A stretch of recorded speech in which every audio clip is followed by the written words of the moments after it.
October 2 పితృ అమావాస్య.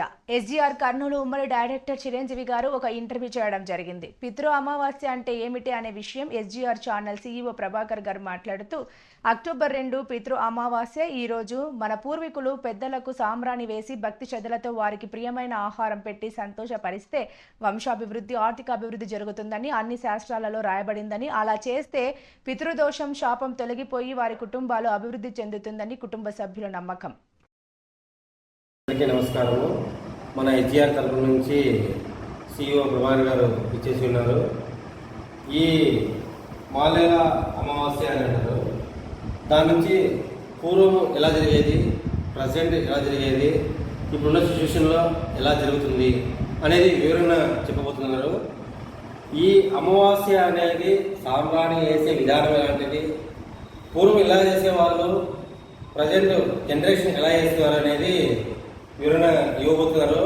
మన సీఈఓ ప్రభాకర్ గారు చేసి ఉన్నారు. నమస్కారం ప్రభాకర్ గారు. నమస్కారం అండి. ఈ అమావాస్య అనేది 6,000 సంవత్సరాలు చూసుకొని కొత్తగా చెబుతున్నారు.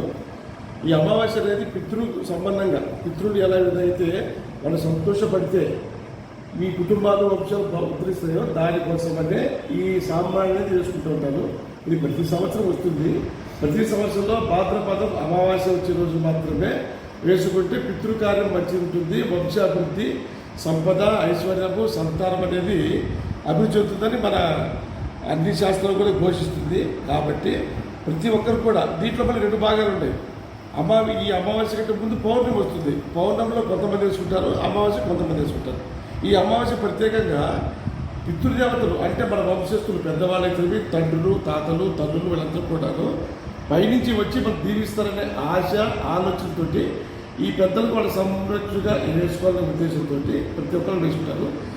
సాయంత్రం ఖచ్చితంగా అమావాస్య వచ్చిన రోజున పెద్దలకు వాళ్ళకి ఏమి ఇష్టమైతే వాళ్ళ ఫోటోలు పెట్టుకొని సంకల్పం చేసుకొని, మంచైనా చెడ్డైనా ఏదైనా కానీ సంకల్పం చేసుకొని వాళ్ళకి ఏది ఇష్టమైతే వాళ్ళకి నైవేద్యం పెట్టుకొని మమ్మల్ని దీవించండి, ఆశ్రయించండి, మీ వంశమే మేము ఉన్నాము, మీ వంశమే బతుకుతున్నాము, మీ వల్లనే మేము బతుకుతున్నాము, ఈ జీవన విధానం మనం ఉంది అని చెప్పడం కోసమని మనం పూర్వీకులు ఎప్పటి నుంచో ఆ శాస్త్రంలో కూడా వేదాల్లో కూడా పెట్టారు. కాబట్టి ఇది అక్కడి నుంచి వస్తున్నది.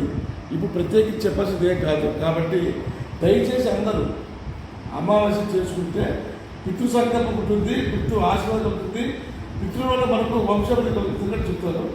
అందుకే ప్రతి ఒక్కరు కూడా ఈ అక్టోబర్ 2వ తారీఖున 3వ తారీఖున కూడా వేసుకుంటారు. అందరూ వేసుకోండి, సంతోషంగా ఉంటుంది. ఓకే.